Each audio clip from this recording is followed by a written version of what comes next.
If you're like most people, you probably haven't given much thought to Russia's economy lately, but that's because it's been slowly collapsing, and it could get a lot worse. In this video, I'm going to explain how Russia's economy is crashing. Before we begin,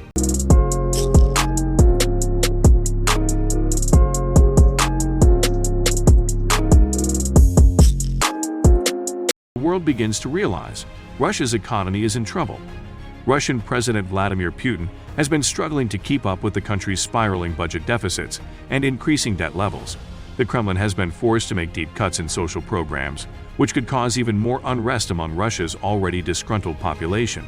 If things don't change soon, Putin may find himself facing a major economic crisis that could have far-reaching consequences for his political career. Russia's economy has avoided the meltdown that many predicted after Moscow sent troops into Ukraine 9 months ago, with higher oil prices cushioning the impact of Western sanctions. But difficulties are emerging for the country. The Economy Ministry now expects a 4.2% contraction, after initially estimating that the Russian economy would contract by more than 12% this year, exceeding output declines experienced following the fall of the Soviet Union and during the 1998 financial crisis. According to an internal report made for the government, Russia could experience a longer and deeper economic crisis as the effects of US and European sanctions spread, weakening sectors that the nation has relied on for years to drive its economy. The report, the product of months of work by officials and experts attempting to assess the true impact of Russia's economic isolation as a result of President Vladimir Putin's invasion of Ukraine, paints a far more gloomy picture than officials typically do in their upbeat public statements.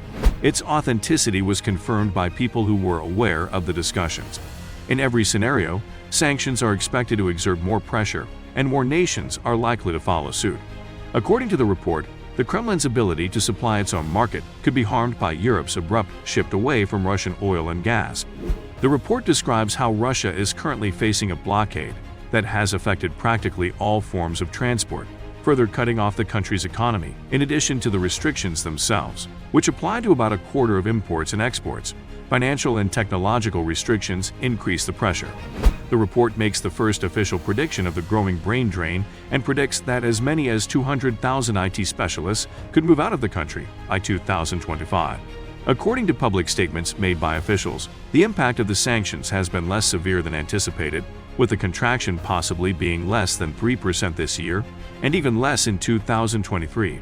In light of the economy's better-than-anticipated performance, external economists have also revised their outlooks for this year, backing off their earlier predictions of a severe recession.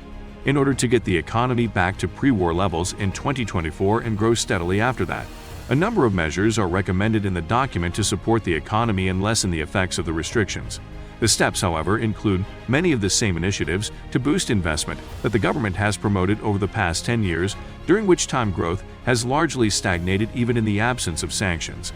The report issues a warning regarding reduced production volumes in a range of export-oriented sectors, including metals, chemicals, wood products, and oil and gas. Although there may be a later rebound, these sectors will stop being the engines of the economy.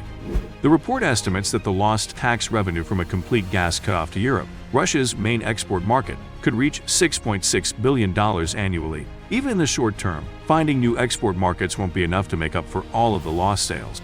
The report also stated that the Kremlin's plans to increase domestic gas supplies will be threatened as a result of having to reduce output. It may be difficult to construct new liquefied natural gas plants because of the critical lack of technology. A sharp reduction in production that leaves the domestic market running out of fuel could result from Europe's plans to stop importing Russian oil products, which accounted for about 55% of exports last year. According to the report, metal producers are losing $5.7 billion annually as a result of the restrictions. The report cautions that if the global economy enters a recession, Russia's exports may be further reduced as it would become the swing supplier on the market, with demand for its goods disappearing first. That might cause the ruble to fall and inflation to rise. A large number of nations in Asia, Latin America, and Africa have not imposed sanctions on Russia, and some have even benefited from the West retreat. According to recent reports, China is secretly selling its surplus Russian gas back to Europe. There is growing pressure on the West to enact so-called secondary sanctions, under which foreign nationals who conduct business with Russia could be barred from access to the global financial system. In order to isolate Iran's oil exports and nuclear aspirations, Washington used the measures against third parties very effectively. On the import side, the main short-term risk is the suspension of production due to the lack of imported raw materials and components. Long-term growth may be permanently constrained by the inability to repair imported machinery, the report warned. There are simply no alternative suppliers for some critical imports, it stated. According to the report, dependence on essential inputs could force Russians to cut back on their food consumption as supplies dwindle.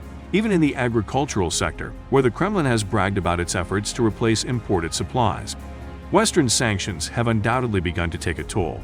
The collapse of imports into Russia and the difficulty manufacturers are having locating parts, such as semiconductors and other high-tech components, were recently revealed by a Yale University study.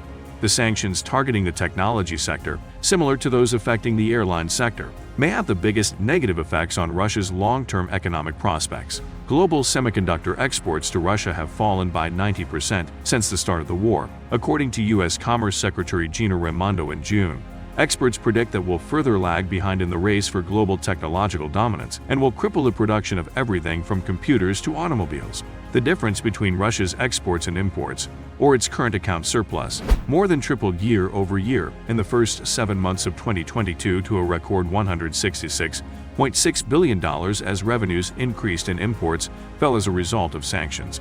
In order to lessen the impact of inflation, Putin has ordered 10% increases in pensions and the minimum wage, while major employers like the nation's top lender Sberbank and the gas giant Gazprom have raised salaries as of July. According to the Icon database, the unemployment rate in June was 3.9%, which is the lowest level seen since the Statistics Service began making the number public in 1992. According to the Economy Ministry, inflation, which soared to a 20-year high of 17.8% in April after the ruble hit a record low against the dollar, is now anticipated to end the year at 13.4%.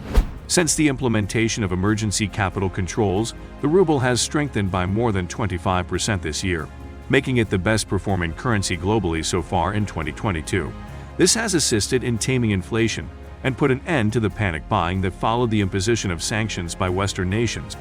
Russia may fall behind current standards by 1 or 2 generations as a result of access restrictions to Western technology, because it will be forced to rely on less sophisticated alternatives from China and Southeast Asia. According to the report, sanctions will also force the government to change a number of the development goals that Putin had set forth before the conflict, including those for increasing population growth and life expectancy. The Yale researchers observed that Russia was using up its $600 billion in foreign exchange reserves, which served as a safety net for Putin in the early stages of the conflict. They claimed that $80 billion had already been used and that the West had frozen the other half of the reserves. According to Alexander Mihailov, associate professor of economics at the University of Reading in the UK, Putin won't run out of money for the war until the West completely weans itself off of Russian energy, which he estimates will take another 2 to 3 years. Putin may effectively start printing money if his options are limited in order to pay for soaring military costs, which Mihailov called madness because it would lead to huge ruble depreciation, hyperinflation, and social unrest. As a result of the sanctions imposed on it after Vladimir Putin invaded Ukraine, Russia may experience its worst economic collapse since his ascent to power at the turn of the millennium. These sanctions are anticipated to cause more harm than any other crisis the Russian strongman has faced. Is the Russian economy collapsing? What will happen if the Russian economy collapses? Please let us know in our comments section below. If you found this video helpful, please press the like button and subscribe to Financify for more content like this. Also, if you think it's only just Russia's economy that is collapsing, then you must watch why the UK economy is nearly fully collapsed. It's a must-watch.